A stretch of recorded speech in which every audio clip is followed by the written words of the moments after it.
At least 227 people were killed and hundreds were injured and missing after a 7.2 magnitude earthquake struck Haiti on Saturday.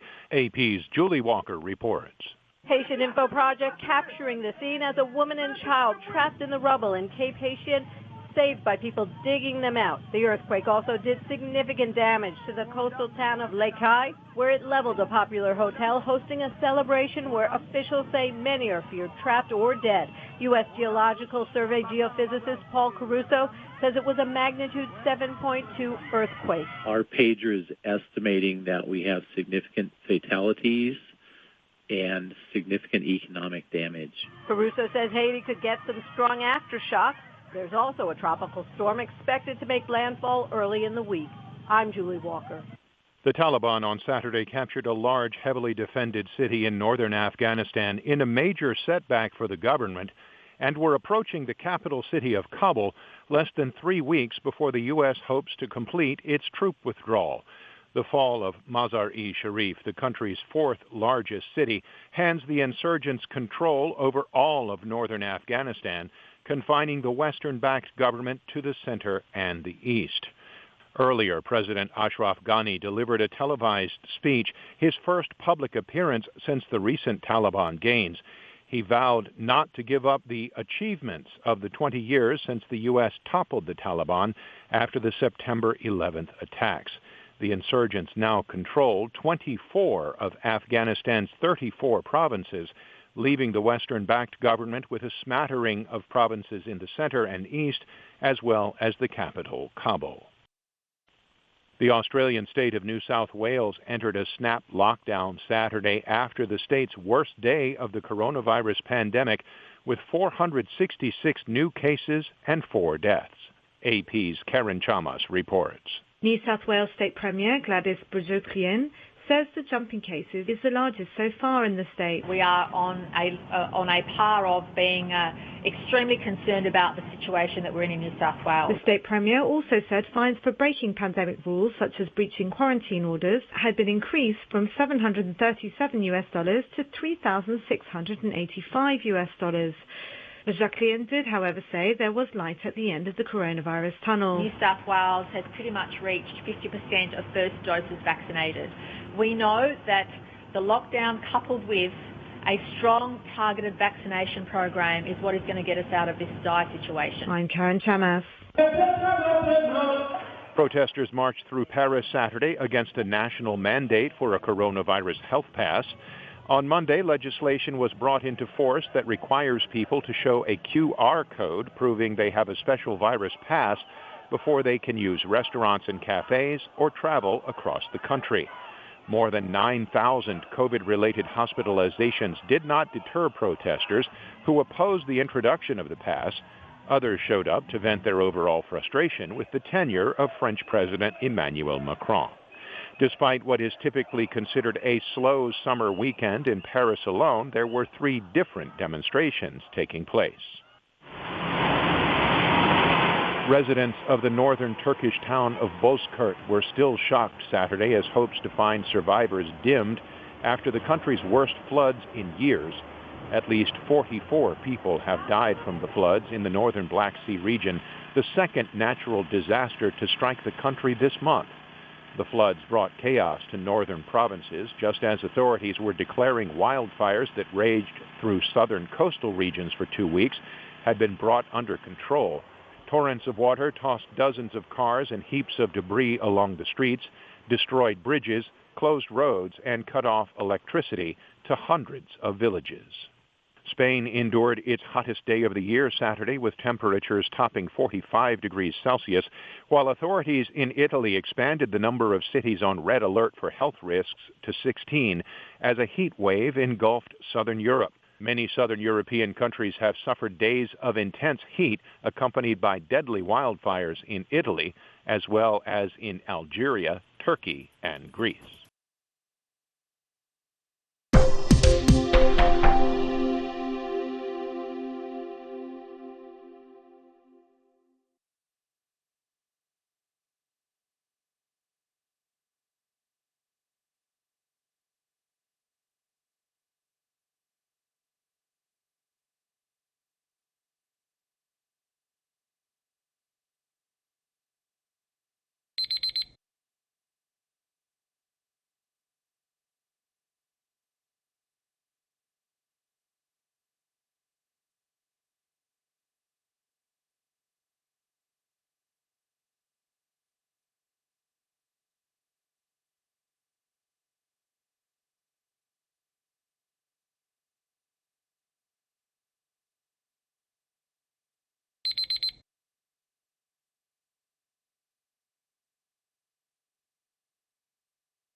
Hi, thank you for watching. I hope the videos are useful for you. Please subscribe to my channel using the button below.